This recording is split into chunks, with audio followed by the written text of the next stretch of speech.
People are sharing the creepiest unsolved mysteries that they can't stop thinking about. So I decided to look into the details of each one. Brandon Swanson's case always boggled my mind. The fact that he alerted his parents that he was lost and needed help. They were on the phone with him, heading toward him, only to hear his last moments. To know they were so close is so terrifying. Recently, Reddit user uRandomweeb asked the people of r/ask Reddit to share the creepiest unsolved mystery that keeps them up at night. After reading through some of these, I will definitely not be sleeping soundly for the next couple of days. Here are the most bone-chilling cases. Warning: disturbing and graphic content ahead. 1. Carly Gusay. Did marijuana and paranoia play a role in this disappearance? Carly Gusay was just beginning her young adult life. Uncomfortable questions still remain about her disappearance. Carly Gusay lived with her father Zachary Gusay, stepmother Melissa Gusay, and two younger brothers Branson and Cole, in a rural California neighborhood. She's described as being sweet and absolutely loved her brothers more than anything. Leading up to Carly's disappearance, her friends described her as having episodes where she was terrified that someone was tracking her phone. Regardless of her fears, she never said who she believed was tracking her device. October 12, 2018. On Friday night, October 12, 2018, Carly asked her parents Melissa and Zachary if she could go to her high school's football game. They agreed, not knowing that Carly planned to skip the football game with her boyfriend Donald to go to a party on Dixon Lane instead. While at the party, Melissa called her to see if she needed a ride home from the football game, but Carly said that Donald was going to take her home. Then, Carly smoked marijuana. It's possible that the marijuana she smoked wasn't the purest form of the substance because Carly had a bad reaction. She hadn't smoked in a while, her boyfriend, Donald Arrowood III, told the Las Vegas Review-Journal. It could have triggered something. Soon after smoking, Carly grew incredibly paranoid and was scared of the music and scared of Donald. The pair went outside for some fresh air, where Donald later said that she freaked out when he tried to hug her and started running down the street in the pitch black, telling Donald not to follow her. Before getting picked up, Carly and Donald were outside trying to get some fresh air because she was scared of the music. Something terrified Carly to the point where she frantically called Melissa back around 8:45 p.m. and no longer cared about pretending to be at a football game. She asked to be picked up near where the party was happening. Melissa remembers Carly saying, "Come get me. I'm booking it down Dixon Lane. Hurry, hurry, hurry, I'm scared." By the time Melissa drove over there, she found Carly walking in the darkness. She says Carly was pale, and her pupils were really dilated. Unfortunately, the car ride home wasn't easy. Melissa says even though she was safe in the back seat, Carly was uneasy. She would jump from seat to seat, saying she was worried the car would kill her, and repeated how scared she was. Even when they got home from the short drive, Carly was still paranoid. As hours went by, Carly's fears and distress didn't relent.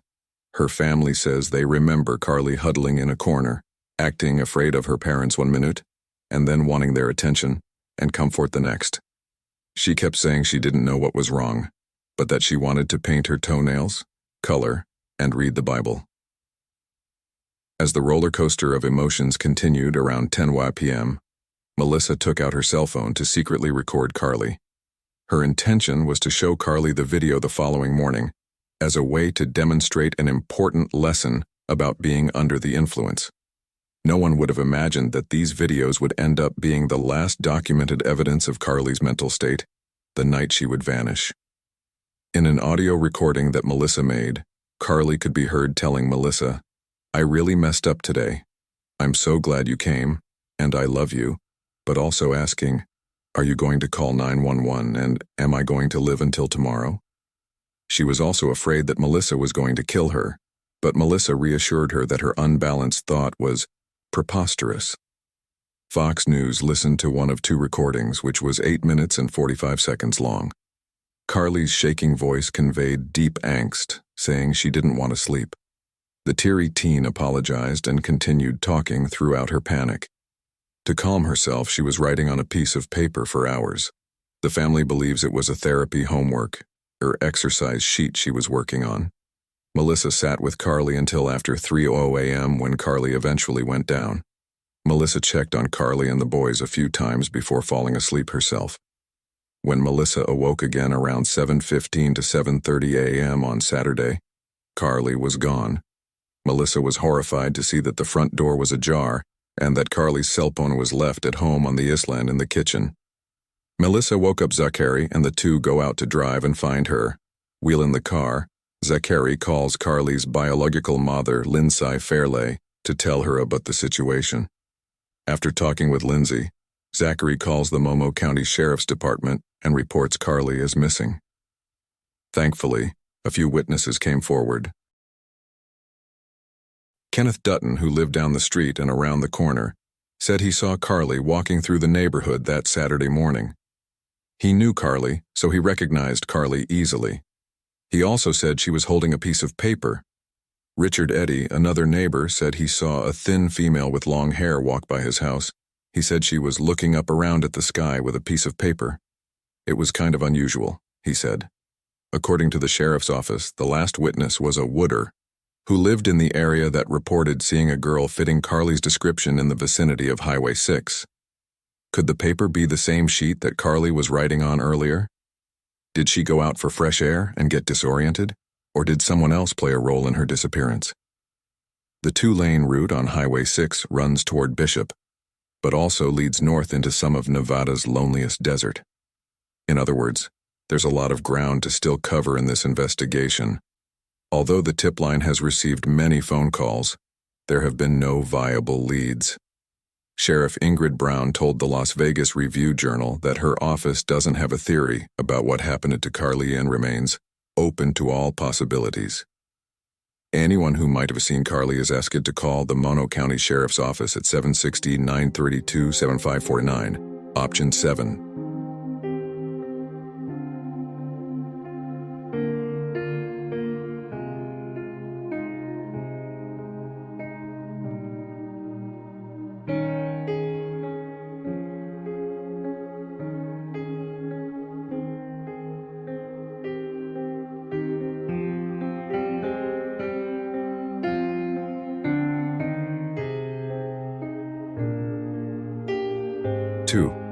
Kristen Richardson. A woman's suspicious roommates are the last to see her alive. An Oklahoma woman's roommates claim she met someone at a music festival and vanished. No one has seen Kristen Richardson in more than 3 years. Kristen Richardson was the type of person who would go out of her way to help others. Her friends believe that her charity might have led to her death, and potentially at the hands of those close to her, the day of her disappearance. Kristen went missing on May 25, 2018, the day she was to leave for Oklahoma, an annual multi-day music festival in Pryor, Oklahoma. Kristen was a lover of music and an avid drummer, with the nickname Crash. Her favorite band, Hailstorm, was playing in Rocklahoma that year, so she was excited to attend to see them live. She had notified a longtime family friend that she was stopping by to pick up a sleeping bag and tent, but they never heard from her again. Family and friends say that Kristen would not just disappear. She had a dog named Buddy, and she would never leave him or her home, friends, or family. Carl Bryce, Kristen's roommate, claims that he and Kristen went to Rocklahoma, and she left with an unknown female. However, cell tower data indicates that Kristen's cell phone never left the area near her home, and no one reported seeing her at the festival outside of her roommate. Carl Bryce and Cody Ray Campbell, Kristen's other roommate, were briefly held as material witnesses in her case. Bryce had used Kristen's Oklahoma access card after her disappearance. Campbell allegedly told people he was involved in the death of Kristen, and both men had sold and given away her property before she was actually reported missing. Campbell has been sentenced for theft charges, and Bryce is facing charges in connection with a stolen truck discovered at the residence. Where the case stands today? Several years later, there is still no trace of Kristen, and her case is still an active investigation by the Muskogee Police Department. If anyone has information related to her disappearance, they are encouraged to contact the Muskogee Police Department at 918-683-8000.